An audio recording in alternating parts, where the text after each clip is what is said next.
저는 제가 오늘 지금 그 주영 팀장님이랑 이강 팀장님께서는 되게 깊이 있는 내용을 되게 방대한 내용을 소개해 주셨지만 저는 오늘 새로 이제 이 CSRD랑 ESRS에 관심을 갖고 업무를 좀 시작하시려는 분들에게 좀 포커싱을 해가지고 이렇게 막 깊이 전문적인 깊이 있는 내용은 아니지만 좀 기본적인 내용부터 조금 이렇게 발제 자료에 많이 담았습니다.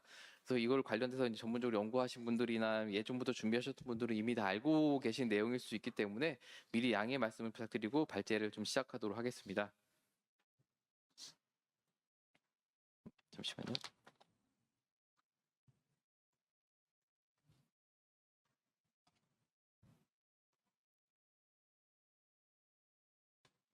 네.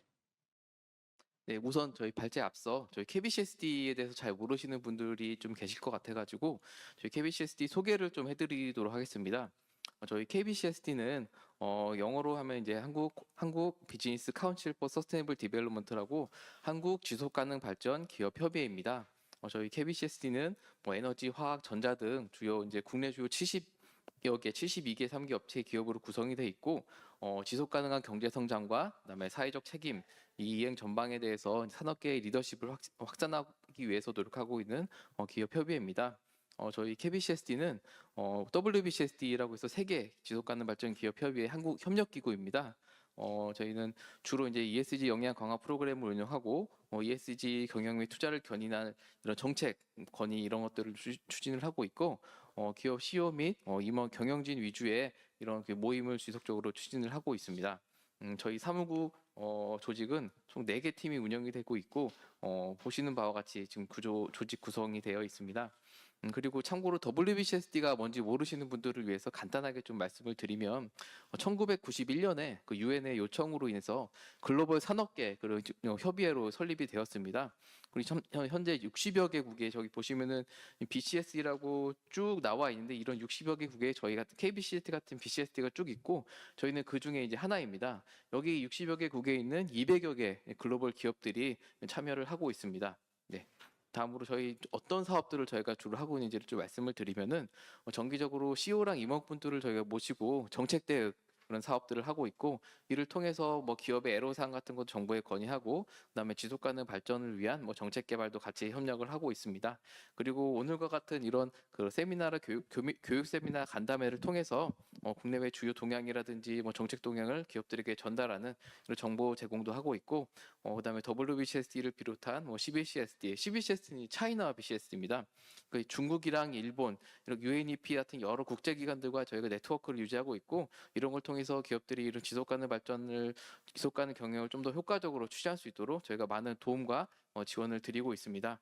그리고 BMBP, 즉 기업가 생물다양성 플랫폼 사무국을 운영을 하고 있습니다. 네. 그리고 현재 저희 10월 기준으로 저희 이제 회원사 명단인데요. 이렇게 이런 분의 좀 많은 기업들이 저희 KBCSD 회원사로 지금 참여해 주시고 계십니다. 그리고 다음으로 BMBP에 대해서 말씀을 드리겠습니다. BMBP가 좀 뭔지 모르시는 분들을 위해서 좀 배경부터 말씀을 드리면 지난 2014년에 저희 평창에서 생물다양성 총회 그러니까 COP14를 개최를 했습니다. 이때 이제 나온 의견들이 각국별로 이제 비즈니스 BBI라 그래서 비즈니스 앤 바이오다이버시티 이니셔티브가 있는데 이 이니셔티브를 각국별로 만드는데 한국에만 없다. 그리고 한국에도 코리아 BBI를 좀 만드는 게 좋다는 좀 요구가 있었습니다. 그래서 이제 환경부랑 바이오협회랑 저희 KBCS랑 공동으로 KBBI를 만들었고 2016년에 이거를 이제 BMBP로 명칭을 해서 발족을 했습니다. 이 KBBI는 여기 제가 그림을 좀 나왔는데 GBBF라 그래가지고 여기 글로벌 파트너십 포 바이오다이버시티 비즈니스라고 해가지고 글로벌 이런 생물 다양성 이니셔티브만의 모임이 있습니다. UN CBD 그 회의를 할 때 같이 좀 비즈니스 포럼을 진행을 하고 있고 저는 여기 한국 대표 기관으로 이렇게 참여를 하고 있습니다.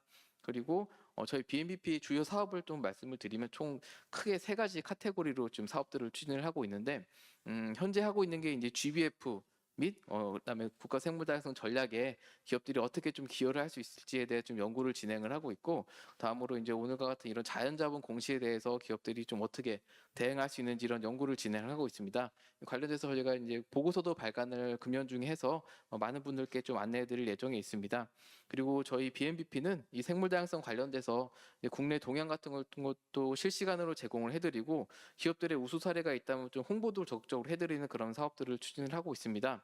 그리고 기업들의 좀 그런 수요들을 모아서 저희가 그거를 많이 반영해서 이 사업 계획에 반영하고 있으니까, 혹시라도 나중에 BNBP에서 이제 이런 것들을 좀 더 추가했으면 좋겠다라든지 이런 것 좀 원한다는 기업들이 있으면 저희 쪽에 언제든지 의견 주시면 저희가 반영을 하도록 하겠습니다.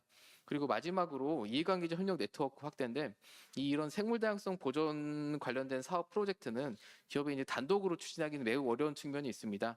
그래서 저희 BNBP에서 뭐 정부를 비롯해서 지자체, 학계, 다양한 공공기관들과의 그 협력 네트워크를 이용을 해서 기업들이 좀 더 효과적으로 이 생물 다양성 이슈에 대응할 수 있도록 지원하는 그런 역할을 하고 있습니다. 현재 BNBP 참여 기업입니다. 지금 그 이번 달 기준으로 좀 뭐 83개 기업이 지금 참여를 하고 있고, 혹시 아직도 이 BNBP 좀 참여하지 않은 기업들이 계시다면, 저희 이 BNBP는 이제 특히 참여 뭐 비용 부담 없이 이제 환경부 지원으로 운영이 되기 때문에 부담 없이 저희 쪽에 연락 주시길 좀 부탁드리도록 하겠습니다. 네, 그럼 이제 본격적으로 저희 이제 발제를 좀 말씀드리도록 하겠습니다. 우선 이 글로벌 지속 가능성 공시 의무화 동향에 대해서 먼저 좀 말씀을 드리겠습니다. 이 자연정보 공시를 알기 위해서는 이 글로벌 동향이 어떻게 되는지부터 좀 이해를 하셔야 좀 자연자본 공시에 대해서 어떤 거를 우리가 대응하면 되고 왜 중요한지를 좀 이해할 수가 있게 됩니다. 그래서 먼저 말씀을 드리면 TCFD는 아마 다들 아실 건데, G20 산하에 TCFD 기후 관련 재무정보 공개 협의체가 구성이 되었습니다. 여기서 작년에 이제 기후 공시 관련 기준을 내놨고, 이 업무를 ISSB로 이관을 했습니다. ISSB가 뭐냐면은 국제 재무보고 기준의 산하에 있는 국제 지속 가능성 기준위원회입니다. 잠시만요. 네, 그 IFRS가 뭐냐면은 IFRS는 국제 회계 보고 기준이라고 보시면 됩니다. 그러니까 회계 보고를 할 수 있는 국제 기준 그런 단체고, 여기 산하에 이 지속 가능성 기준을 만드는 기준위원회가 ISSB입니다. 이 ISSB가 같은 유사한 기능을 하는 KSSB가 또 한국에도 있고, 여기는 이제 한국에 있는 회계 기준을 중심으로 운영이 되고 있습니다. 여기서 작년에 기후 공시 관련된 기준을 공개를 했고, 그다음에 미국 같은 경우는 미국 증권거래소에서 이 기후 공시 규칙을 확정을 했습니다. 그리고 미국에 상장되어 있는 대기업, 그러니까 시총 7억 달러 하나로 하면 1조 이상의 대기업들은 여기 보시면 2026년부터 이 온실가스 배출과 기후 리스크 관련 이런 TCFD에서 규정하고 있는 공시 주요 내용을 좀 의무적으로 공시해야 된다, 이렇게 규정을 했습니다. 현재 이제 미국의 일부 기업들이 여기에 좀 반발을 해서 여기에 대해서 좀 그 의무화를 중지해달라 이렇게 소송을 좀 제기해서 좀 연방 법원에서 지금 다투고 있는 그런 상황인데, 이런 미국의 이런 동향은 앞으로 이제 다음 달에 개최되는 미국 대선의 영향을 좀 크게 받을 것이라고 좀 예상이 되고 있습니다. 그리고 중국 같은 경우는 오늘 2027년까지 ESG 공시 기준을 만들고 이 자발적 공시 기간을 거쳐서 늦어도 2030년까지는 ESG 공시 의무화를 전국적으로 시행한다라고 밝히고 있습니다. 그런데 단 상하이, 여기 보시면은 이제 상하이와 선전, 베이징 3대 증권 거래소 같은 경우는 보고 지침 기후 조치뿐만 아니라 생물 다양성 보호, 그다음에 순환 경제, 그다음에 공급망 이 같은 ESG 전반에 대한 이슈를 그 공시를 2026년부터 공시해야 된다, 이렇게 좀 강력한 규제를 걸고 나왔습니다. 이 기사에 따르면 이 공시에 해당하는 기업들은 중국이 약 450개 대기업에 해당할 것이라고 예상이 된다고 합니다. 한편 일본 같은 경우는 그 SSBJ라는 그 우리나라 KSSB 같은 그런 기관에서 최근에 ESG 공시 초안을 발표를 했고, 이 공시 초안은 내년까지 확정할 예정이라고 합니다. 그리고 의무화는 아직 뭐 논의 단계인데 아마 중국부터 2026년 이후에 아마 진행될 것으로 그렇게 전망이 되고 있습니다. 근데 국내 지속가능성 공시 의무화 동향을 좀 간략하게 말씀을 드리면, 아까 말씀드렸던 한국회계기준원의 KSSB는 이 ISSB에서 말한 이 공시 기준을 바탕으로 해서 한국형 ESG 공시 기준을 올해 수립을 했고 올 4월에 이제 발표를 했습니다. 여기에 대해서 각 그러니까 이해관계자들이 협의를 거쳐서 지금 보완하고 있는 단계로 알고 있는데 여기서 제시한 이제 핵심 공시 내용은 뭐 총 4가지를 좀 제시를 하고 있습니다. 첫째, 거버넌스, 기업이 지속 가능성 관련 위험 및 기회를 모니터링하고 관리하기 위한 거버넌스, 통제 절차가 있는지 여부, 그리고 전략, 기업이 이 지속 가능성 관련 위험 및 기회를 관리하기 위한 어떤 전략을 가지고 있는지, 그리고 3번 위험 관리, 기업이 지속 가능성 관련 위험 및 기회를 식별하고 평가하고 우선순위 설정, 그리고 모니터링을 할 수 있는 이런 프로세스를 갖추고 있는지, 그리고 지표 및 목표, 기업의 지속 가능성 관련 위험과 기회에 관련된 성과, 이거를 그 같이 이 4가지 핵심으로 좀 공개해야 된다, 이렇게 규정을 하고 있는데 여기서 지금 의무 적용 시기 그리고 대상 범위, 지금 이게 핵심 쟁점인데, 그리고 가장 중요한 게 스콥 3 공시 여부는 아직 결정은 안 됐습니다. 그리고 데이터를 좀 어떻게 검증할지 이 여부는 아직 논의 중에 있는 것으로 알고 있는데 이것은 아마도 미국이라든지 뭐 중국, 일본 같은 주요국들의 이런 동향을 지켜보고 좀 결정이 되지 않을까, 그렇게 생각이 됩니다.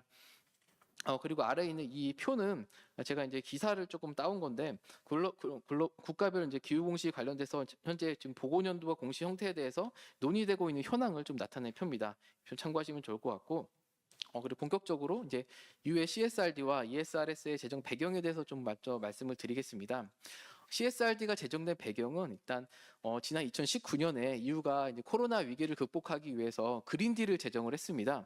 이 그린딜 같은 경우는 2050년 탄소 중립, 그리고 자연자본 보존 확대, 그다음에 보건복지 증진을 목표로 만든 유로피언 대규모의 자금을 투입해서 이 목표를 달성하면서 경제 성장을 견인하겠다는 목표로 만든 제도입니다. 이 제도를 달성하기 위해서 기후에서 요구하는 것은 금융, 그리고 기업들의 경제 활동의 투명성을 제고해야 되고, 이거를 위해서 표준화를 통해서 이제 비교 가능하고, 그다음에 검증을 통해서 신뢰할 수 있는 데이터를 공개해야 된다.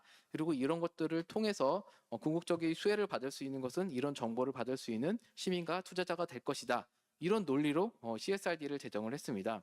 그리고 더 덧붙여서 이러한 정책과 조치가 만약에 없다면 기업이 제공하는 이 정보의 투자, 정보와 그다음에 투자자 및 소비자가 요구하는 정보 간의 격차가 좀 커져서 이 지속 가능성 관련 위험과 기회가 충분히 고려되지 못한 소비와 투자가 발생할 것이고, 결과적으로 이후의 그린딜 목표가 훼손될 것이라고 주장을 하고 있습니다.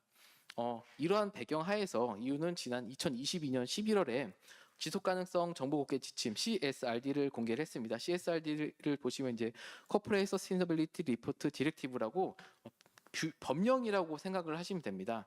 그리고 이 법령을 통해서 기업들이 이제 지속 가능성 정보를 신뢰성 있고 비교 가능하도록 공개할 것을 의무화를 규정을 했습니다. 그리고 이유는 이 CSRD 법령을 구체적으로 이행하기 위해서 여기 보시면은 이제 이프레그라고 있는데, 이프레그가 우리나라 회계 기준안에 해당하고 뭐 IFRS에 해당한다고 생각하시면 됩니다. 그래서 유럽에 있는 유로피언 파이낸셜 리포트 어드바이저 그룹이라고 해서 유럽 회계 자문 보고 그룹입니다. 여기서 주도해서 ESRS를 개발을 했습니다. 그다음에 이 CSRD가 한마디로 그 아까 말씀드린 것처럼 법령이라면 ESRS는 이를 이행하기엔 세부 시행 규칙에 해당한다고 생각하시면 될 것 같습니다.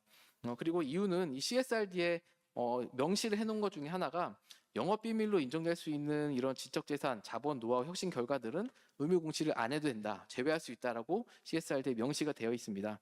그리고 ESRS는 2050년까지 총 이윤의 4만 9천여 개 기업에게 적용될 예정이고, 순차적으로 적용 범위가 좀 확대될 것으로 전망이 되고 있습니다. 다음으로 CSRD 특징에 대해서 좀 말씀을 드리도록 하겠습니다. EU가 이 CSRD를 제정할 때 가장 중요하게 여긴 게 이제 글로벌 지속 가능성 기준들과 통합을 시켜야 된다, 이렇게 요구를 했습니다. 그래서 ESRS 같은 경우는 기업들에게 과도한 노력과 비용이 들지 않도록 해야 된다. 그러려면은 여기 나오는 이 글로벌 지속 가능성 여러 가지 국제 표준들, 이 표준들과 중복되도록 적용돼서 안 되고, 이거를 상호 운영성이 강화되도록 이거 ESRS를 만들어야 된다, 이렇게 지시를 해서 이런 전제 하에서 ESRS가 탄생을 했습니다. 즉 이 CSRD 이 규정, ESRS를 저희 여러분들이 대비를 한다면 여기 나와 있는 GRI라든지 그다음에 ISSB라든지 여러 이런 기준들을 좀 더 손쉽게 좀 대응할 수 있을 것이라고 그렇게 전망이 되고 있습니다. 네, 다음입니다. 이거는 저희 기사에 있는 지금 표를 좀 따왔는데 지금 국제적으로 이 자연공시 관련돼서 지금 중요한 그리고 몇 가지 그런 기준을 좀 꼽자면은 여러 공시 중에 GRI, 그다음에 ISSB, ESRS, SEC가 가장 대표적인 공시 기준이라고 생각하시면 됩니다. GRI는 기존의 지속 가능성 보고서 관련된 기준이고 ISSB는 지금 기후 공시만 나왔지만 향후 ISSB에서 이런 자연자본 공시도 지금 개발 중에 있고 조만간 공개할 것으로 전망이 되고 있습니다. 그리고 오늘 말씀드린 ESRS는 유럽만 적용이 될 예정이지만 향후 이제 역외 기업들도 많이 좀 적용이 확대될 것으로 예상되기 때문에 많은 국내 기업들도 좀 대비를 해야 될 것으로 전망이 되고 있습니다. 그리고 SAC 같은 경우는 이제 미국의 기준이기 때문에 만약에 의무화가 된다면 미국에 상장을 하거나 미국과 이제 사업하는 기업들은 반드시 관련 내용을 숙지하시고 뭐 여기서 이제 좀 준비를 하셔야 되지 않을까 그렇게 생각이 됩니다.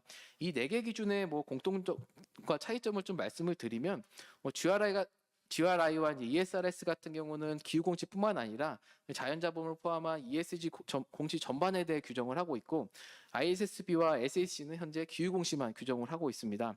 그리고 ESRS의 특징은 이 재무제표와 함께 제출되게 돼 있습니다. 그러니까 이거는 지속가능성 보고서를 뭐 별도로 제출하는 게 아니고 기업들이 연례로 제출하는 애뉴얼 리포트에 함께 통합시켜가지고 제출하도록 그렇게 규정이 되어 있습니다.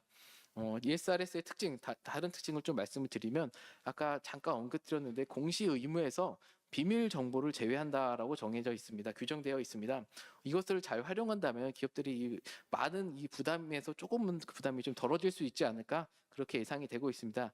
여기 내용을 잠깐 좀 말씀을 드리면 여기 특히 기업이 영업 비밀로 인정될 수 있는 정보, 즉 직접 재산, 노하우, 혁신 결과 등은 공시 대상에서 제외해 준다. 이렇게 규정이 되어 있는데 그렇다면 여기서 말하는 이 지적재산 노하우 혁신은 무엇을 의미할까? 여기 대해서 또 예시를 좀 달고 있습니다. 세 가지 조건에 해당하면은 이 지적재산 혁신으로 인정이 되고 공시하지 않으셔도 됩니다. 첫 번째, 해당 정보와 이를 이루는 구성 요소가 이 집단 내에서 일반적으로 알려져 있지 않거나 쉽게 접근할 수 없는 정보일 것, 그리고 비밀이기 때문에 상업적 가치가 있을 것, 마지막으로 이 정보가 비밀로 유지하기 위해서 이 정보를 비밀로 유지하기 위해서 기업들은 미리 합리적 조치를 취했을 것. 이 세 가지 조건을 충족한다면 ESRS 의무 공시 이런 규정에서 제외될 수 있습니다. 그리고 ESRS의 특징 세 번째를 말씀을 드리면 자연자본 프로토콜과 프로토콜을 반영했다는 점입니다.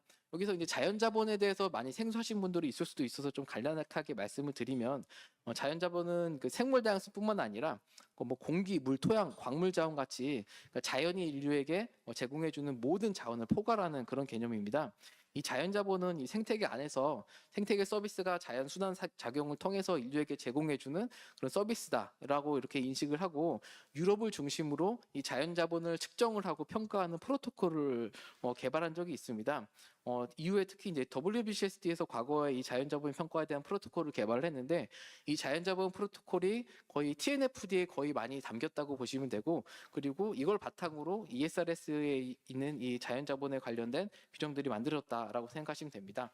이 자연자본 프로토콜에서 이제 강조하고 있는 점 네 가지 기본 원칙을 좀 간략하게 말씀을 드리면 첫 번째는 이제 릴러번스입니다. 그래서 그 자연자본 평가의 전반에 걸쳐서 이 이슈가 중요한 이슈가 된다. 그리고 관련도가 높아야 된다. 그리고 두 번째는 이거 좀 엄격성인데 이거는 이게 목격에 적합하면서도 과학적 관점 또 기술적 관점에서 정보의 신뢰도가 높아야 된다. 그리고 세 번째로는 리플리 케이퍼블 적용성. 근데 이거는 이제 모든 가정과 데이터 평가 방법들이 과학적으로 이루어져서 문서화되고 반복 가능해야 된다. 이런 뜻입니다. 마지막으로 이제 컨시스턴시 평가 목표가 사용된 데이터 평가 방법 이런 분석 범위가 적합한지 적합해야 된다 이런 확인을 해야 된다 이런 기준입니다. 이 네 가지 조건을 충족한 이 네 가지 조건이 의미하는 바는 이 자연자본에 대한 것을 최대한 객관적으로 정량화해서 공개된다 이런 의미입니다. CSRD는 이런 지속가능성 보고 기준이 기후, 공기, 토지, 수자원 및 생물 다양성에 대해서 기업의 영향과 의존성을 포함해서 주요 환경 요인에 대한 이런 의무 공개 사항을 명확하게 해야 된다, 명확하게 공시해야 된다 이렇게 규정을 하고 있습니다. 그다음에 여러분들이 이제 관심을 많이 가지실 것 같은데 CSRD를 그렇다면 우리 기업들은 언제쯤 대비를 해야 되나 적용 시점에 대해서 좀 말씀을 드리겠습니다. 우선 가장 먼저 적용되는 그룹은 이 상장 대기업입니다. 상장 대기업은 500인 이상 이후에 있는 상장 대기업입니다. 비상장 기업은 해당 사항이 없고 이유시장에 상장해 있는 500인 이상 사업장들은 올해 년도의 이런 정보를 기준으로 내년부터 의무적으로 공시를 해야 됩니다. 그리고 이유시장에 상장된 250인 이상 기업들, 그러니까 우리나라로 따지면 250인이면 이제 대기업은 아니고 한 중견기업 정도만 돼도 2026년부터 이제 공시 의무가 발생을 하게 됩니다. 그리고 EU 상장 기업이 아닌 제3국의 이제 기업도 EU 내 연매출이 이제 1억 5천만 유로 이상이거나 그다음에 EU 내에 있는 자회사 연간 총매출이 4천만 유로 이상일 경우에는 2029년부터 공시 의무가 발생한다고 보시면 됩니다. 그리고 이 ESRS 규정하고 있는 이 지속 가능성 보고서 이 보고 기준은 이런 재무제표에 있는 회계 보고 기준과 기간이 일치해야 된다 이렇게 규정을 하고 있습니다. 그리고 국내 상장 기업 이거는 PwC에서 발표된 이제 자료에서 좀 발췌를 했는데 국내 상장 기업인 시가총액 100대 기업을 조사를 했는데 이 중에 30% 이상이 CSRD 의무 대상에 아마 포함될 것이다라는 이런 통계 조사 결과가 있었습니다. 그래서 아마 많은 기업들이 시가총액 100대 기업 중 30%면 상당히 많은 기업들이 의무 공시를 이제 준비해야 될 것으로 그렇게 전망이 되고 있습니다. 그리고 이거를 이제 표로 이제 좀 정리하는 게 있어서 좀 가져왔는데 여기서 되게 자세하게 정리를 좀 해놨더라고요. 아까 말씀드린 첫 번째 적용 대상은 여기 보시면 이제 YF 같은 건 회계연도입니다. 그래서 파이낸셜 이어서 회계연도고 2024년 회계연도를 기준으로 이제 2025년부터 공시를 해야 되는 거고 이번부터 이제 우리 국내 기업들 좀 해당될 수 있는데 EU에 있지 않은 넌 EU 지배 기업이 EU 규제 시장에 채권 또는 주식을 상장한 경우에는 2026년부터 해당할 수가 있습니다. 해당 넌 EU 지배 기업이 글로벌 연결 기준으로 그리고 만약에 채권이나 주식을 상장했을 경우에는 2025년 회계 기준으로 2026년을 의무적으로 이런 CSRD에 관련된 기준을 좀 공시해야 될 것으로 전망이 되고 그리고 EU에 상장한 넌 기업 지배 기업 EU 소재 종속기업이 대기업일 경우에는 EU 소재 종속기업이 직접 ESRS를 이제 보고를 해야 됩니다. 그리고 넌 EU 여괴의 기업이 EU 영내 하나 이사의 대기업을 소유할 경우에 이제 두 개로 나뉘어 있는데 이 하나 대기업이 서브 그룹이 있는 경우에는 해당 서브 그룹의 연결 기준으로 ESRS를 이제 보고하면 되고 서브 그룹이 없는 경우에는 EU에서 가장 큰 종속기업이 모든 EU 소재의 종속기업 정보를 취합해서 2026년에 의무적으로 보고해야 된다 이렇게 규정이 되어 있습니다. 그리고 이제 우리나라에 제일 많은 기업들이 관심이 제일 많은 건데 이런 넌 EU 지배 기업이 연결 매출이 지난 2년 동안 연간 1억 5천만 유로 이상 우리나라 돈으로 하면 약 한 3천억, 4천억 정도라고 생각하시면 되는데 이 정도 이상 되면은 2028년 회계 기준으로 2029년에 의무적으로 CSRD에서 규정하고 있는 이 정보를 공시를 하셔야 됩니다. 그리고 EU 내 종속기업이 대기업이거나 또 상장 중소기업인 경우 또는 EU 지점 매출이 영 4천만 유로 이상인 경우 또 같이 이 공시를 해야 될 것으로 보이고 이 해당될 경우에 EU에 있는 그 정보만 공시하는 게 아니고 글로벌 전체 연결 기준으로 보고를 해야 됩니다. 상당히 많은 정보가 지금 공시될 것으로 좀 전망이 되고 있어가지고 지금부터 좀 서둘러서 좀 준비를 하셔야 되지 않을까 그렇게 예상이 되고 있습니다. 그럼 본격적으로 ESRS 주요 내용에 대해서 좀 말씀을 드리겠습니다. ESRS는 총 일반 공시 죄송합니다. 일반 공시 관련 내용과 환경, 사회, 거버넌스 나눠가지고 이 다양한 그 내용을 공시를 하게 돼 있는데 이거를 지금 이것만 보시면 어느 정도 이게 규모인지 좀 감이 안 잡히실 것 같아서 제가 좀 이거를 표를 가져왔습니다. 네, 이거를 좀 보고 말씀을 드리면 이거는 그 이프레그에서 공개한 ESRS 관련된 이제 공시표입니다. 여기서 아까 제가 오늘 말씀드리고자 하는 ESRS는 2포 생물 다양성 공시 기준만 하더라도 엄청나게 방대한 양의 공시 기준이 있습니다. 여기를 담당하시는 분이 하나하나 이제 클릭을 하셔가지고 공시 기준을 확인하신 다음에 이 많은 양을 다 공시를 해야 되는데 이 ESRS에서 이제 이 포만 하더라도 거의 제가 보니까 120개가 넘는 이런 기준이 있습니다. 이거를 하나하나 다 대응을 하셔야 되고, 여기 보시면 ESRS 1, 2, 3, 4에서 쭉 있습니다. S까지 있는데 가장 많은 건 이제 ESRS E1입니다. E1 같은 경우는 기후공시 기준인데, 기후공시 기준 같은 경우는 거의 200개가 넘는 이런 기준을 이제 공시해야 될 것으로 전망이 되고 있어가지고, 여기에 대해서 이제 이 모든 공시는 뭐 한두 명이 할 수 있는 건 아니고 거의 한 개 팀이나 거의 상당히 많은 인력이 좀 투입이 돼가지고 좀 대응을 준비를 해야 되지 않을까. 그리고 준비를 하실 때 아까 죄송합니다. 네, 아까 말씀드린 네, 이 표에 따라서 어, 이 표에 따라서 자사 기업이 이제 공개해야 의무 공시 대상이 된 연도를 정확하게 숙지를 하신 다음에 아까 그 표는 이 플래그 이제 홈페이지 가시면 다운받으실 수 있으니까 그걸 한번 다운받으셔가지고 한번 체크를 해보시는 게 좋을 것 같습니다. 어떤 정보들을 우리가 지금 당장 대응을 할 수 있고 어떤 정보들은 대응 체계를 마련해가지고 정보를 수집해야 되는지를 지금부터 체크를 하시는 것이 필요할 것으로 좀 생각이 됩니다. 다시 여기로 돌아와서 이제 ESRS에서 이 개요에 대해서 간략하게 좀 말씀을 드리면 ESRS는 좀 환경에 대해서는 총 5가지 기준이 있는데 환경엔 그 E1은 기후 변화에 대한 기준입니다. 그리고 E2, 3, 4, 5는 주로 이제 뭐 자연자본 관련된 공시 기준이고 특히 E4 같은 경우는 생물 다양성과 생태 시스템에 대해서 전반적으로 규정을 하고 있습니다. 네, 그리고 이 ESRS 1 같은 경우는 네, ESRS 1 같은 경우는 이제 일반적인 공개 기준이라고 생각을 하시면 됩니다.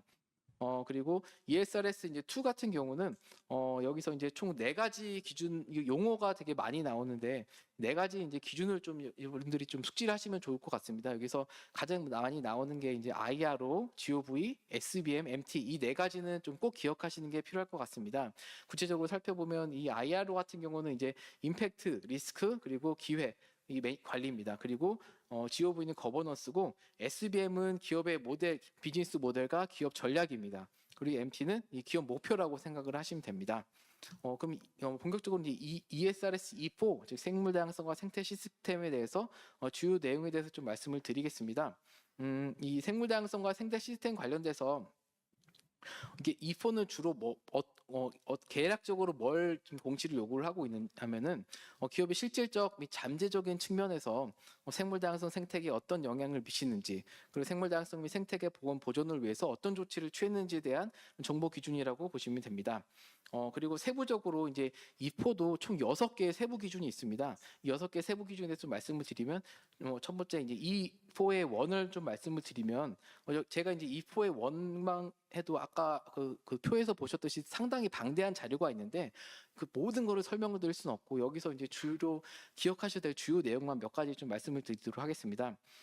기업이 생물 다양성과 생태계에 미치는 영향은 반드시 분석을 하고 의존성 및 위험과 기회가 어떻게 비즈니스 전략 모델에 적응을 유발하는지 여기에 대해서 분석을 해서 공개하시도록 규정이 되어 있습니다. 이 생물 다양성 및 생태계 회복력 회복력 관련된 비즈니스 모델 전략 그리고 관련 지역, 국가, 글로벌 정책 목표와의 호환성을 이해시키고자 한다 이렇게 설명이 되어 있는데 여기서 이제 중요한 거는 업스트림과 다운스트림 가치 사슬에서 이 모든 것들을 분석을 하셔야 된다는 겁니다. 이 업스트림과 다운스트림 가치 사슬이 이제 구체적으로 무슨 내용인지 좀 모르시는 분들을 위해서 제가 조금 이렇게 부연 설명을 해드리면 이건 지금 최근에 유에서 발간한 이 CSDDD라는 그 규정입니다.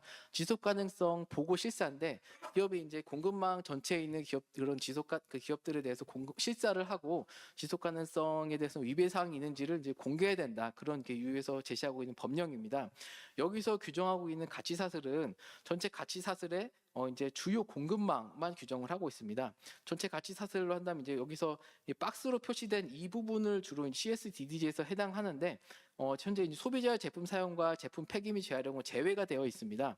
그런데 이 플래그에 이제 나와 있는 ESRS에 따르면 이 CSDD에서 이제 이렇게 부여하고 있는 이 의무 외에 이런 범위도 ESRS는 해당할 수 있다라고 밝히고 있습니다.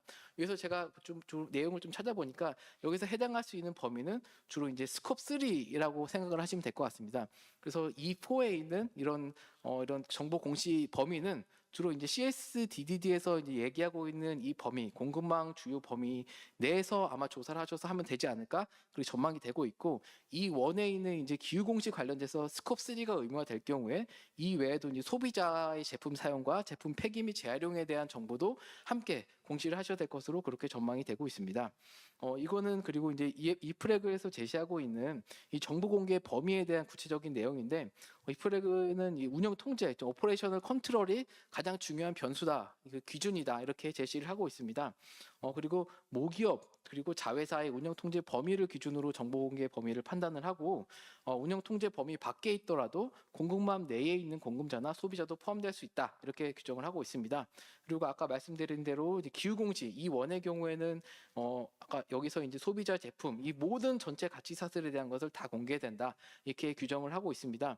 그리고 오른쪽에 있는 이 표는 이거는 이 프레그에서 제시하고 있는 이 다음 스트림 및 업스트림에 대한 이 공급망 조사에 대한 공급망의 규모를 어떻게 결정한지에 대한 이런 가이드라고 생각을 하시면 됩니다. 여기 보시면 이제 오퍼레이션 컨트롤이 있는데 자회사나 모회사가 이 운영 통제 범위 하에 있으면은 당연히 공개를 하셔야 되고요. 이 운영 통제 범위 없더라고 하더라도 주요 공급망, 예를 들어서 자체 운영을 하고 있는 기업이 있는데 여기서 이제 원재료에 대해서는 운영 통제 범위 밖에 있더라도 주요 공급망 내에 포함되기 때문에 여기에 대해서 원재료에 대한 것들 모든 정보도 취합해서 조사를 하시고 공시를 하셔야 될 것으로 전망이 됩니다.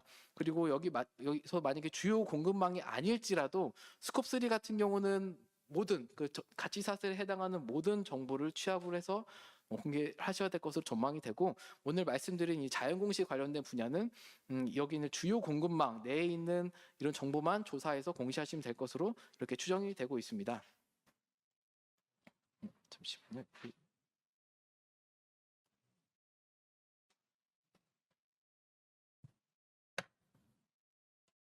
네. 다시 돌아와서 여기서 말씀드리면 이 아까 지금까지 장황하게 좀 말씀을 드린 이 가치사들 이 범위에 대해서 이 범위 전체에서 위험을 분석을 하시고 이 분석을 하신 주요 과정, 그다음 범위, 회복력 분석 결과들을 의무적으로 공시를 해야 된다 이렇게 생각을 하시면 됩니다. 또한 그리고 GBF의 비전과 목표, 그리고 2030년 이후 생물 다양성 전략 이 지침을 포함하여 관련 지역 및 국가 정책 목표 달성에 기여하기 위한 전략과 비즈니스 모델을 공개된다 이렇게 규정이 되어 있는데, GBF가 뭔지 모르시는 분들을 위해서 좀 부연 설명을 드리면 GBF는 몬트리올에서 2022년에 통과된 2030년까지의 글로벌 목표라고 생각하시면 됩니다. 총 23개 목표가 있고 이 목표가 2030년까지 총 6년이 남았는데 6년 안에 이 모든 것을 이 모든 목표를 달성해야 됩니다. 그렇기 때문에 지금 현재 컬럼비아에서 지금 개최되고 있는 COP16에서 지금 논의가 한창 되고 있는 걸로 알고 있습니다. 우리나라에서는 이 GBF 달성을 위해서 국가 생물다양성 5차 전략이 만들어졌고 아마 여기서 작년에 만들어졌기 때문에 좀 더 강력한 드라이브가 앞으로 오지 않을까 그렇게 전망이 되고 있고, 지금 유럽을 비롯한 많은 지금 글로벌 기관에서 이 GBF 목표가 지금 6년밖에 남지 않았지만 거의 달성된 게 없다라고 좀 지적을 비판을 많이 하고 있습니다. 그래서 올해는 특히 이 GBF 목표 달성을 위해서 좀 더 각국별로 많은 좀 규제와 재원 마련을 해야 된다 이런 목소리가 높아지고 있는 상황이라고 지금 생각이 됩니다. 그리고 특히 우리나라에서 이제 만들었던 국가 생물 다양성 전략에 대해서 지금 글로벌 시각에서 어떠한 지금 비판이 나오고 있냐면은 지금 여기 보시면은 각국에서 재원을 마련해야 된다. 이런 생물 다양성 보존을 위해서 정부에서 이제 재원을 마련해야 된다는 그런 규정이 있는데 각국이 합의한 거는 연간 이제 2천억 달러씩 전 세계적으로 매년 재원을 마련해서 이 생물 다양성 보존 및 여기 이제 이 재원을 투입해야 된다고 규정을 했는데 현재까지 재원이 거의 마련이 안 돼 있다고 합니다. 그리고 2천억 달러라고 하면 우리나라의 이제 글로벌 경제 규모 비중을 볼 때 최소 1% 이상이기 때문에 1%라고만 하더라도 20억 달러 이상의 우리나라가 재원을 마련해서 관련된 투입을 해야 되는데 지금 이제 비판이 나오고 있는 우리나라는 관련된 재원이 작년까지는 마련이 안 됐다 이런 비판이 지금 나오고 WWF도 그렇고 여러 기관에서 지금 이런 목소리가 나오고 있는 것으로 지금 알고 있습니다. 한국 이제 UN 16차 생물다양성 총회에서 이러한 이제 글로벌 입장들을 반영을 해서 정부에도 이런 관련 재원도 많이 마련하고 좀 더 많은 좀 이 GOF 달성을 위해서 이제 좀 드라이브를 좀 강하게 걸지 않을까 예상이 되고 이 거는 수단으로 여기 보시면 이제 8번에 8번이 아니고 이제 죄송합니다. 15번에 대기업 및 다국적 기업 이제 금융기관들의 이제 정보를 공시해야 된다. 정보를 소비자 및 투자자들이 제공해야 된다. 이렇게 규정을 하고 있는데 이거를 위한 이 자연 공시 의무화도 좀 더 이제 속도가 붙지 않을까 그렇게 좀 전망이 되고 있습니다. 네, 그리고 다음에 2030년 EU 생물다양성 전략 지침이라고 했는데 이 EU 생물다양성 전략 지침은 GBF를 바탕으로 좀 더 강화된 유럽만의 이런 그 목표라고 생각을 하시면 됩니다. 몇 개 지금 주요 내용을 살펴보면 화학 제품 사용을 50% 줄이고 살충제 사용을 50% 저감한다 이런 내용이 있고 그리고 생태학적 원칙을 통해서 이윤의 30억 그루의 나무 심기 이런 여러 가지 이런 강력한 이런 목표를 세웠고 이유는 이 전략 목표 달성을 위해서 금년도에 생태 보전 법령을 만든 걸로 알고 있습니다. 그리고 우리나라 지금 환경부에서도 관련 법령안을 만들어서 지금 통과시키려고 준비 중에 있는 것으로 알고 있습니다. 그래서 이런 EU 법령과 관련된 그리고 GBF와 관련된 목표를 담아서 기업의 이런 전략과 목표가 이런 것들과 어떻게 연관돼 있고 이런 걸 달성하기 위해서 어떤 노력을 하고 있는지를 앞으로 공시해야 될 것으로 그렇게 전망이 되고 있습니다.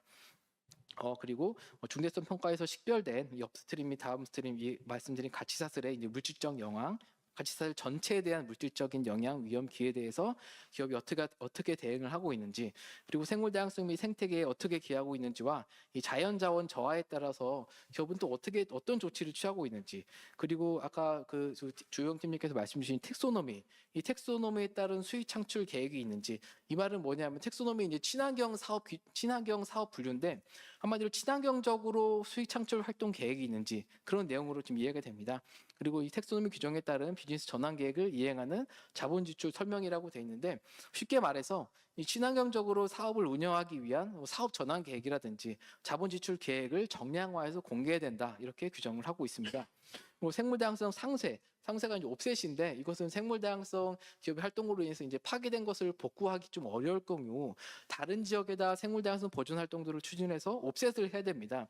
이런 생물 다양성 상세가 이 비즈니스 전환 계획에 어떤 역할을 하는지와 이 상세가 사용될 계획인 위치 그리고 전체의 전환 계획과 관련된 사용 정도 등을 공개하도록 되어 있습니다.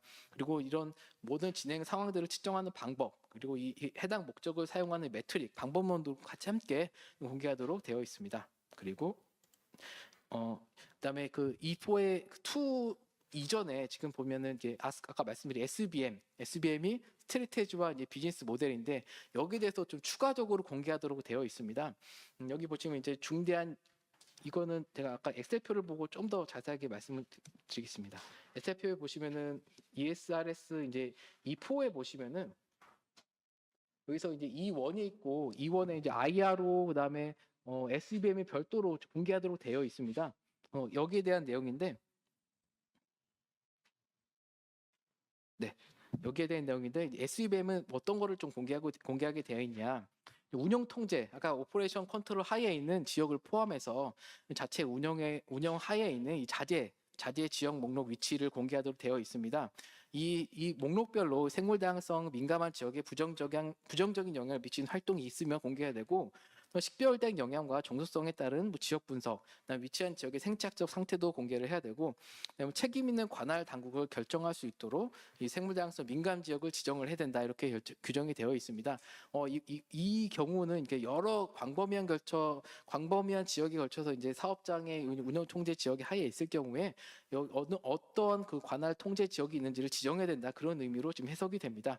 그리고 또한 토지 황폐화라든지 사막화 또는 토양 밀봉과 관련돼서 부정적인 영향이 있는지, 그다음에 멸종위기 조정에 처한 어떠한 영향이 있는지, 종들에게 어떤 영향이 있는지를 좀 공개하도록 규정이 되어 있습니다. 그럼 IRO 리스크 그다음에 기회에 관련돼서는 생물 다양성 및 생태계 관련 영향, 위험, 종속성 및 기회를 식별하고 이걸 평가하기 위해는 프로세스인데 여기에 대해서 이 표를 좀 제시를 하고 있습니다. 그러니까 여기서는 이제 이 표만 저기 공개를 하면 된다가 아니고 여기는 이 공개 정보에서 추가적으로 참고할 수 있도록 이 표로 좀 공개할 것을 권고를 하고 있습니다. 구체적으로 어떤 내용인지 좀 살펴보시면은 에코시스템 서비스별로 실질 또는 잠재적인 영향이 뭐가 있는지를 분석을 하셔서 이제 기재를 하셔야 되고, 뭐 기능적 변화, 뭐 재정적인 손실, 뭐 제한적이냐 아니면 중간이냐 맞냐 이거를 다 분석을 해서 표로 공개하게 되어 있습니다. 그리고 사이트 로케이션별로 로케이션이 여러 사업장이 있는 경우 로케이션을 다 나열을 하고 이 로케이션별로 생물 지역, 뭐 멸종위기종이 서식하냐, 보호 지역이냐, 민감 지역이냐를 다 분석을 하신 다음에 평가를 하셔야 되고, 그다음에 기업의 활동이 영향의 빈도, 영향의 기간, 심각성, 잠재적으로 뭐 어떤 완화될 수 있느냐 이런 것들을 분석을 하셔서 표로 공개를 하셔야 됩니다. 그리고 원료를 뭐 이렇게 공급받으시는 경우에는 원료 생산지가 이제 보호종 서식지에 있는지, 공식적인 보호 지역 하에 있는지, 그다음에 기타 생물 다양성 민감 지역이 있는지를 미리 식별을 하셔가지고 관련된 내용을 표로 공개하도록 권고를 하고 있습니다. 네, 그래서 이제 구체적인 내용을 말씀드리면 이 사업장과 가치 사슬에서 훼손된 생물 다양성 및 생태계에 대한 실질 플러스 잠재 영향까지 분석을 해서 영향과 종속성을 식별하고 평가를 해야 된다. 이렇게 규정이 되어 있고, 원자재 생산 또는 조달이 생물 다양성 및 생태계에 부정적인 영향을 미칠 가능성이 있는 경우에, 이런 경우에는 이 영향을 받는 지역에 부정적이거나 잠재적으로 부정적인 영향을 미치는 이런 영향들을 해가지고 식별해가지고 공개된다. 이렇게 규정이 되어 있습니다. 또한 이 지역이 중요하기 때문에 지역별로 이 커뮤니티, 그러니까 지역 주민이 있다면은 이 커뮤니티가 뭐 영향을 받는다면 영향을 받을 가능성이 있는 경우에 이 중대수 평가에 어떻게 참여했는지, 이 기업이 이런 걸 평가를 식별하고 리스크를 식별하고 뭐 조치를 실행을 할 때 기업의 이런 그 이해관계자들이 얼마큼 참여하고 있는지 이런 것들을 시나리오별로 그다음에 목표를 정해서 공개하도록 규정이 되어 있습니다. 네. 그리고 E4의 이제 두 번째 생물 다양성 및 생태계 관련 정책에 대해서 좀 말씀을 드리겠습니다. 이 E4의 이 공개 기준은 기업들이 어떠한 생물 다양성 및 생태계 관련 정책을 펴고 있고 목표를 가지고 있나 이거를 공개하는 그런 내용이라고 생각하시면 됩니다. 여기서 저희가 참고하실 수 있도록 좀 자료를 하나 좀 가져왔는데, 네. 여기서는 이제 유럽의 WBCSD랑 이제 비즈니스 포 네이처에서 이제 주도하고 있는, 여기 보시면 퓨처 네이처 스트래티지라는 이런 사이트입니다. 이 사이트에서 이제 주요 기업들이 아까 같은 이런 전략들을 개발을 해서 자발적으로 공개한 이런 사이트라고 보시면 됩니다. 이 사이트를 나중에 이제 기업들이 이런 전략을 개발을 하고 목표를 설정하고 이제 공시를 할 때 다른 기업들의 이런 사례 같은 걸 좀 많이 참고하실 수 있도록 있을 것 같아서 제가 소개해 드리려고 가져와봤습니다. 네, 그리고 네. 그리고 여기서 이제 어떤 내용들 공시하도록 지금 규정이 되어 있냐, 이 생물 다양성 및 생태계를 식별, 평가, 관리 및 개선을 다루는 정책이 무엇이 있는지를 설명하고, 기업의 정책이 원자재 생산, 조달, 소비와 어떻게 관련되어 있는지, 그리고 기업의 정책과 생물 다양성 관련된 국제 협약, 앞서 살펴본 GBF라든지 이런 뭐 EU 뭐 전략 목표, 우리나라 같은 경우는 국가 생물 다양성 전략이 있을 거고, 그다음에 뭐 플러스 이제 UN SDG 이 목표와 어떻게 연계가 되는지를 공시하도록 되어 있습니다. 그리고 여기 지금 내가 박스로 지금 EU의 이제 생물 다양성 전략 목표와 SDG 목표를 가져왔는데, 이건 ESRS에서 직접 예시로 들고 있는 목표입니다. 기업에서 목표를 설정할 때 이런 목표들과 연계가 어떻게 되어 있는지를 설명해야 된다. 예시를 가져왔는데, SDG 같은 경우는 이제 2번 기하 종식 뭐 식량 안보 달성 영양 개선에 생물 다양성이 관련이 크다라고 지금 생각을 하고 있고, 그다음에 6번 뭐 물, 그다음에 14번 해양, 그다음에 15번 육상, 이런 모든 ESG 목표에 생물 다양성 목표가 크게 연관이 되기 때문에 기업 목표도 이 SDG 달성과 GBF 그리고 EU 생물 다양성 전략 목표에 연관이 되어서 설정을 해야 될 것으로 그렇게 좀 예상이 됩니다. 그리고 이런 기업 정책이 가치 사슬에서 생물 다양성 생태계 부정적인 영향을 어떻게 방지하는지도 좀 서술하게 되어 있고, 이 가치 사슬에서 생물 다양성과 생태계 부정적인 영향이 불가피할 경우에 기업들은 어떠한 최소화하려는 노력을 하고 오염된 생태계를 세계를 어떻게 복원하고 생물 다양성 손실 요인을 제거하는지 이런 구체적인 내용들을 다 공시하도록 규정이 되어 있습니다. 참고로 하나 더 말씀을 드리면 이거는 이제 WBSE를 비롯한 이제 비즈니스 포 네이처에서 공개한 하이 레벨 그 CEO 및 경영층에서 이제 자발적으로 약속을 한 그 비즈니스 액션입니다. 그래서 그 평가 액세스 접근을 하고 공언을 하고 그다음에 사업 전환을 해서 모든 것을 공개한다 이런 요건을 하에 이런 것을 발표를 했고 아까 그 전략이랑 목표 그 공개한 자발적으로 공개한 기업들이 여기서 선언을 한 기업들이 거기다 공개한 거라고 생각을 하시면 됩니다. 이런 목표들은 아까 말씀드린 네이처 자연자본 프로토콜 그리고 SBTN이라 그래서 이제 그 사이언스 베이스드 타겟 네트워크 그리고 WBCSD에서 말한 보고서 그다음에 TNFD를 참고해서 작성이 되었다 이렇게 생각을 하시면 됩니다. 여기 이 CEO 레벨에서 주장한 이 커밋에서 비즈니스 포 네이처가 주장한 것은 다음과 같습니다. 그러니까 모든 기업들은 자체 운영 및 공급망 그리고 직원 및 고객을 위해서 물, 섬유, 그다음에 식품, 미네랄, 직분 등 생태계 서비스에서 의존하지 않는 기업들이 없다. 하지만 지금 자연은 엄청난 위기에 놓여 있으며 경제와 기업 운영 방식에 지금 혁신적인 변화가 없다면 전 세계적인 이런 그 생물 다양성 위기는 지속되고 가속화될 것이다. 이렇게 주장을 하고 있고 이런 추세는 2050년 이후에도 아마 계속될 것으로 우려된다. 그리고 현재 시나리오에서 전 세계 GDP의 절반 이상이 이 자연 손실로 인해서 지금 피해를 볼 것으로 우려되는 상황에서 자기들은 이제 자발적으로 나서서 이런 걸 선언을 한다 이렇게 밝히고 있습니다. 그리고 여기서 이제 이런 내용들을 이미 이제 선언을 한 기업들은 앞서 말씀드린 이 4의 2의 이런 전략들을 대응하시는데 좀 더 손쉽게 대응하실 수 있을 것으로 예상이 되고 아마도 지금 국내 기업들도 이런 그 전략들을 이미 세우시고 목표를 설정하신 기업들이 있다면 여기서 말하는 여기 이 사이트가 있는데 이 사이트에 이제 핸드북에 게시를 할 수 있다고 합니다. 여기서 만약에 이런 전략이라든지 목표가 설정이 됐다면 자발적으로 여기 게시하는 것도 좀 좋지 않을까 그런 생각이 듭니다. 네. 그리고 다음으로 E4의 3번에 대해서 좀 말씀을 드리겠습니다. 3번은 생물 다양성 및 생태계 관련된 활동 및 자원에 대한 공시 기준입니다. 여기서 좀 내용이 어려워가지고 예시를 좀 많이 들었더라고요. 그래서 피해가 발생하는 행동을 사전에 예방하는 회피 행동 계획을 고려하는지 여부 이렇게 좀 어려운 내용을 설명되어 있는데 예를 들어서 이런 겁니다.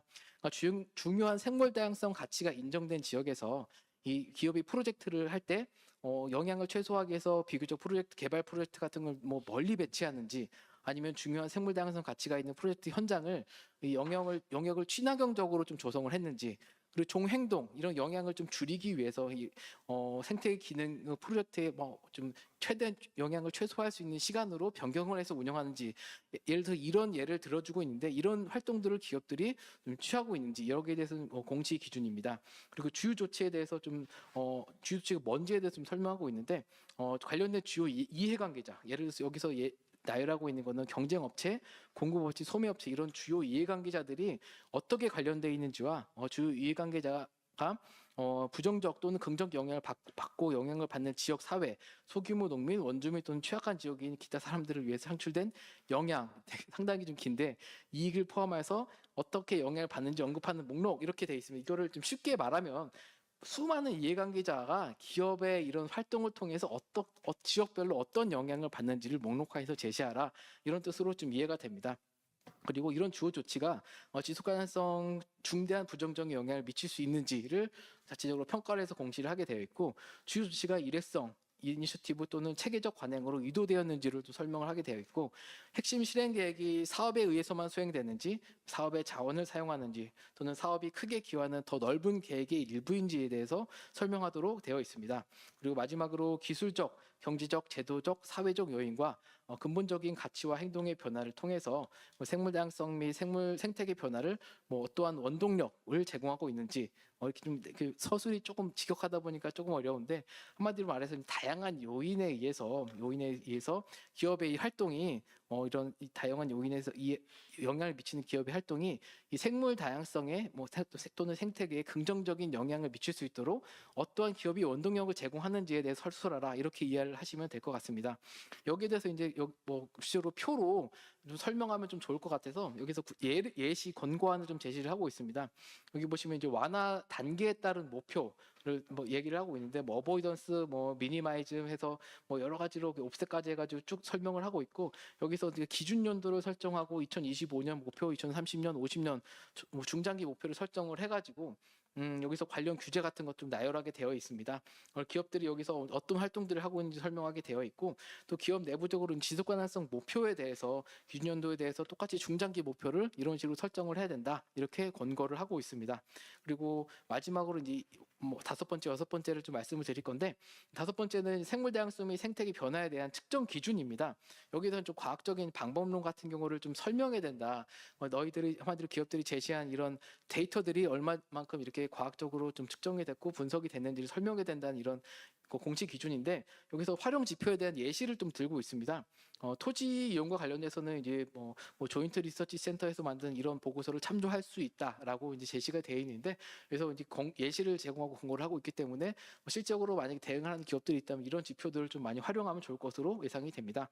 그리고 이제 생태계 범위와 상태에 대한 지표는 유엔에서 제시하고 있는 UN SCCA의 여기 보고서를 좀 참고해라. 기타는 이런 뭐 지침들을 참고해서 이런 방법론을 제시할 수 있다라고 규정을 하고 있습니다.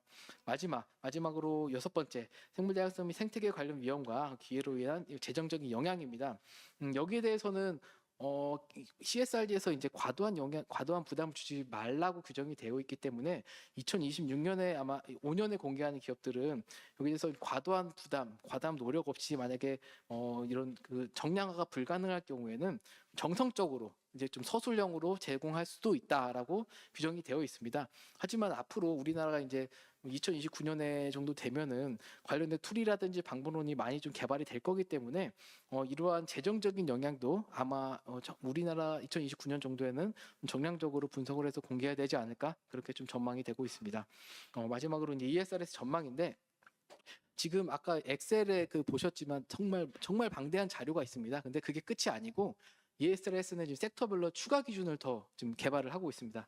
여기 보시면 이제 오일가스, 그다음에 마이닝, 광물자원, 그다음에 교통수단, 그다음에 뭐 액세서리랑 의류, 그다음에 뭐 풋, 그다음에 여기 뭐 금융 여기에 대해서 지금 섹터별로 추가 공시 기준을 개발을 하고 있고 금년 하반기 내에 이거를 공개할 것이다라고 지금 이 프레그에서 제시를 하고 있습니다. 이 외에 뭐 농업이라든지 뭐 모터, 그다음에 뭐 에너지 관련된 여러 가지 분야는 추후에 공개하겠다. 그다음에 공개 일정 아직 정해지지 않았는데 추후에 공개하겠다고 규정이 되어 있는 상황입니다. 따라서 아까 엑셀 파일 같은 그 방대한 자료는 기본적으로 좀 숙지를 하셔야 되고 향후에 지금 이 프로그램에서 공개하는 이런 섹터별 이런 공개 기준도 추가적으로 나오면은 좀 숙지를 하셔야 되지 않을까 생각이 들고 저희 이제 BNBP에서도 이런 공식 기준이 나오면은 저희가 좀 분석을 해서 여러분들께 소개해 드릴 수 있도록 그렇게 노력을 하도록 하겠습니다. 마지막으로 시사점 및 대응 전략입니다.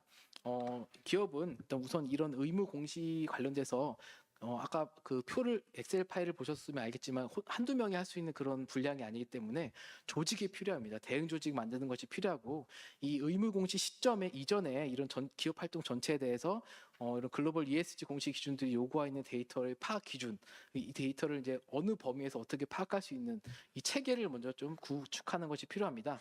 그리고 ESRS에 따르면 이 요구하는 데이터 수준이 그냥 정성적인 그 정도 수준이 아니고 상당하게 자세하고 정제된 데이터를 요구하고 또 검증도 요구하고 있기 때문에 이거를 이제 데이터를 취합하는 것도 어렵고 검증하기 위해서는 상당한 시간과 비용 이런 인력들이 소모될 것으로 예상이 되고 있습니다. 그래서 기업들은 그 의무 일정을 좀 정확하게 숙지하시고 전담 조직과 전문 인력 확보를 하기 위해서 좀 힘써야 될 것으로 좀 전망이 되고 있습니다. 그리고 이런 전담 인력과 조직이 이제 구성이 된다면 이런 기업들의 취업된 데이터를 바탕으로 공급망 내에 있는 핵심 사업장을 이제 선정을 하고 영향 분석을 실시하고 이런 환경에 대한 영향 저감 방안을 좀 마련해야 할 것으로 보입니다. 그리고 이런 대응 조직 같은 경우는 이거 ESG 비전, 전략, 중장기 목표 설정을 하고 이거를 이제 대내외에 좀 공언하고 커밋하는 것이 좀 필요할 것으로 전망이 되고 이런 거를 바탕으로 이런 거를 설정을 할 때 아까 말씀드린 것처럼 GBF라든지 국가 생물 다양성 전략에 대한 목표와 연계해서 좀 설정하는 것이 필요할 것으로 보입니다. 그리고 이제 지속 가능성 보고서를 통해서 의무 대상이 아닐지라도 시범적으로 이런 걸 공시를 하면서 노하우를 좀 축적해 나가는 것이 필요하지 않을까 그렇게 생각이 됩니다. 그리고 이제 ESRS는 이제 불완전한 정보, 그러니까 이 기업들이 이렇게 분석해서 보고한 정보가 좀 틀린 정보가 있으면 여기에 대해서는 아무래도 소송이 들어올 그런 위험성도 있습니다. 그렇기 때문에 이런 데이터 검증과 신뢰도 확보에 좀 기업들은 심혈을 기울여서 좀 기울여야 되지 않을까 그렇게 생각이 됩니다. 그리고 공시 의무가 면제되는 정보를 미리 파악을 해가지고 대응 매뉴얼을 좀 만들어야 됩니다. 아까 말씀드린 기밀 정보, 민감한 정보, 지적재산 노하우 여기에 대해서는 이제 공개하지 않아도 된다라고 명시가 되어 있기 때문에 우리 기업의 어떤 정보가 여기에 해당하는지를 먼저 좀 찾아가지고 이거를 좀 미리 대비하는 것이 필요하지 않을까 그렇게 생각이 됩니다. 어떻게 대비하냐면 일단 이런 정보에 대해서 공개하기 어려운 항목의 정보를 리스트를 먼저 작성을 하고 이런 공개하지 않아도 되는 정보를 선별 그리고 이제 사전에 비밀 정보로 인정받기 위한 조치를 미리 좀 취하시는 것이 필요하지 않을까 이렇게 생각이 됩니다. 그리고 특히 2025년 내년부터 2027년까지 이제 EU 기업 선도적으로 EU 대기업이라는 상장 기업을 중심으로 이런 그 ESRS를 적용한 이런 보고서들이 공시가 될 것으로 전망이 되기 때문에 이제 내년부터 이제 이런 보고서를 이제 스터디하는 것이 좀 필요할 것으로 보입니다. 그래서 이제 뭐 전체 기업 모든 업종을 아우르는 이런 스터디도 필요하고 동종 업종별로 모여서 관련된 내용들을 경쟁업체들은 어떻게 공시를 하고 있는지를 스터디를 하고 여기에 대해서 연구를 한 다음에 이제 공시 대응 전략을 마련하는 것이 좀 필요할 것으로 보입니다. 그리고 아까 처음에 좀 말씀드렸지만 이렇게 ESRS의 대응 체계를 마련을 하면 앞으로 이제 ISSB라든지 뭐 GRI 그리고 우리나라에서 KSSB에서 같은 기준이 나올지라도 거의 유사한 기준이고 상호 호환이 될 거기 때문에 보다 손쉽게 대응을 할 것으로 그렇게 예상이 됩니다. 그리고 또 하나 기업이 해야 될 게 이제 생물다양성 보존 사업 추진입니다.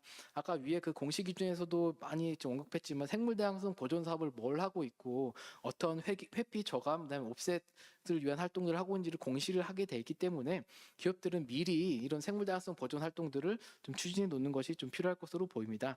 그리고 GBF 같은 경우도 전체 지구 글로벌 전체 30%를 이제 보호 지역 또는 자연 공존 구역으로 지정해야 된다고 명시를 하고 있고 우리나라 5차 생물 다양성 전략도 2030년까지 전국토의 30%를 보호 지역 또는 자연 공존 구역으로 지정을 해야 된다. 이렇게 규정을 하고 있습니다. 2030년이면 6년밖에 안 남았는데 현재 보호 지역이랑 자연 공존 지역을 합쳐서 제가 알기로 20%도 안 되는 걸로 알고 있습니다. 이 6년 안에 되게 짧게 전국토의 10% 이상 되는 지역이 이런 자연보존 공존구역이나 보호지역으로 지정될 것으로 지금 예상이 되고 있기 때문에 여기 대해서 이제 기업 참여를 앞으로 아마 많이 동요를 하고 기업 지원 방안도 많이 아마 나올 것으로 좀 예상이 됩니다. 기업들이 이제 생물다양성 보존 사업들을 추진하실 때 이런 정부의 이런 그 자연보존 공존구역 지정이라든지 이런 걸 연계를 해서 정부와 협력해서 한다면 좀 더 효과적으로 추진될 수 있지 않을까 그렇게 생각이 됩니다. 그리고 좀 국제적으로 보시면 이제 글로벌 네이처 포지티브라 그래서 2030년까지 자연의 손실을 완전 중단하고 2050년까지 완전 회복한다 이런 목표로 글로벌 기업들이랑 기관들이 움직이고 있습니다. 국내 기업들도 이제 그 우리나라에서만 사업하는 게 아니고 유럽, 미국을 통해서 뭐 다국적으로 활동을 하기 때문에 이런 네이처 포지티브에 대해서도 좀 더 관심을 갖고 많은 역할을 하셔야 되지 않을까 그렇게 생각이 됩니다. 그리고 이런 프로젝트 관련해서 국내 사례를 몇 개 소개해드리면 포스코 같은 경우는 현재 울릉도랑 공동으로 동해안 지역에 이제 그 바다 사막화 방지 작업을 하고 있고 대단지 해양 녹지 조성 사업을 추진 중에 있습니다. 그리고 SK 이노베이션 같은 경우 동남아 지역에 대규모의 맹그로브 숲 조성 작업을 추진하고 있고 이를 통해서 이제 자연 기반 해법으로 온실가스도 감축을 하고 생태계도 보존하는 그런 사업들을 대표적으로 추진을 하고 있습니다. SK 하이닉스 같은 경우는 사업장 중에 이제 생태 모니터링을 지속적으로 추진을 하고 있고 뭐 생태숲 조성이라든지 다양한 보존 사업들을 추진하고 있습니다. 그리고 이제 이런 해외 사례를 제가 좀 가져왔는데 산토리 그룹 같은 경우에는 이제 수자원 관리 프로젝트라 그래서 되게 GBF에도 맞으면서 그다음에 업과 관련된 되게 유용한 이런 생물다양성 보존 사업들을 하고 있어서 제가 소개해드리고 싶어서 좀 가져왔습니다. 산토리는 그 다들 아시다시피 뭐 이런 주류 회사입니다. 뭐 맥주도 제조를 하고 뭐 양주 같은 여러 주류를 제조하는 회사인데 이 산토리에서 볼 때는 물 수자원이 자기들이 이제 핵심 자원이라고 인식을 하고 자기들이 쓰는 물의 2배 이상을 공장에 사용하는 물의 2배 이상이 숲에서 만들어질 수 있도록 하는, 그러니까 내가 사용하는 자원의 2배 이상을 자연에서 자연으로 생산될 수 있도록 하는 그런 프로젝트를 지금 추진을 하고 있습니다. 판소리 같은 경우는 이제 이것도 단독으로 추진할 수 없고 지역 사회 이런 구성원과 각계 전문가들을 참여시켜 가지고 이런 연구 사업이라든지 이런 보존 프로젝트를 추진을 하고 있습니다. 주로 이제 아까 자연보호 구역을 잠깐 말씀드렸는데 일본에 있는 다양한 구역의 자연보호 구역을 설정을 하고 여기를 활용해서 이런 숲에서 이제 물이 생산될 수 있는 그런 체계를 마련하고 관련 연구를 진행을 하고 있고, 또 초등학생들이라든지 이런 학생들을 대상으로 이런 자연의 중요성, 생태계 중요성 교육하는 그런 사업들도 같이 진행을 하고 있습니다. 이 산토리 이런 사례 같은 경우는 나중에 이제 이런 ESRS 대응을 하실 때 기업들의 이제 생물다양성 보존 및 뭐 이런 업체 우수 사례로 공시할 때 좀 좋은 사례이기 때문에 참고하셔가지고 다른 기업들도 관련 뭐 전략을 수립하실 때 하시면 좋을 것 같아서 제가 좀 소개를 드렸습니다. 마지막입니다. 마지막으로 이해관계자 협력 확대입니다. 이 GBF도 그렇고 이제 그 생물다양성 전략에서 계속 강조하는 내용이 기업이 생물다양성 전략을 추진을 할 때 가장 중요한 게 이해관계자 협력이라고 규정을 하고 있습니다. 이해관계자는 정부도 될 수 있고 뭐 저희 KBCSD와 같은 이런 협회도 될 수 있습니다. 그리고 다른 많은 기업들이 공동으로 이제 힘을 합쳐서 대응을 해야지 기업이 단독으로 이런 걸 대응하기는 상당히 큰 어려움이 있기 때문에 많은 이해관계자 협력을 뭐 할 것을 권고하고 있고, 저희도 많은 기업들이 지금 저희와 함께 하면서 같이 공동으로 대응하기를 좀 원하고 있고 많은 대응 지원 방안들을 마련해서 제공해 드릴 계획이 있습니다. 특히 저희 KBCSD는 이제 BNPP 사무국으로서 해외 주요 기관들의 대응 사례, 그다음에 노하우 같은 걸 소개를 드리고, 저희가 또 이제 WBCSD의 한국 협력 기관이기 때문에 WBCSD 주도하고 있는 수많은 이런 연구 보고서라든지 이런 사례 같은 거를 저희가 조사를 해가지고 기업들에게 좋은 정보를 좀 소개해 드릴 수 있도록 하겠습니다. 정부 그리고 오늘 저기 전문가분들 뭐 율촌에서도 오셨고 EY 뭐 국립생태원에서 많이 오셨는데 이런 다양한 정부 그 전문가분들과의 저희 협력을 좀 강화를 해가지고 기업들과 이런 전문가분들과 서로 연계해서 좀 더 효과적으로 이런 대응 전략들이 수립되고 기업들이 좀 전략을 잘 이 CSRS를 비롯한 이런 자연공시에 좀 더 효과적으로 대응할 수 있도록 지원해 나가도록 하겠습니다. 네, 이상 발표를 마치겠습니다.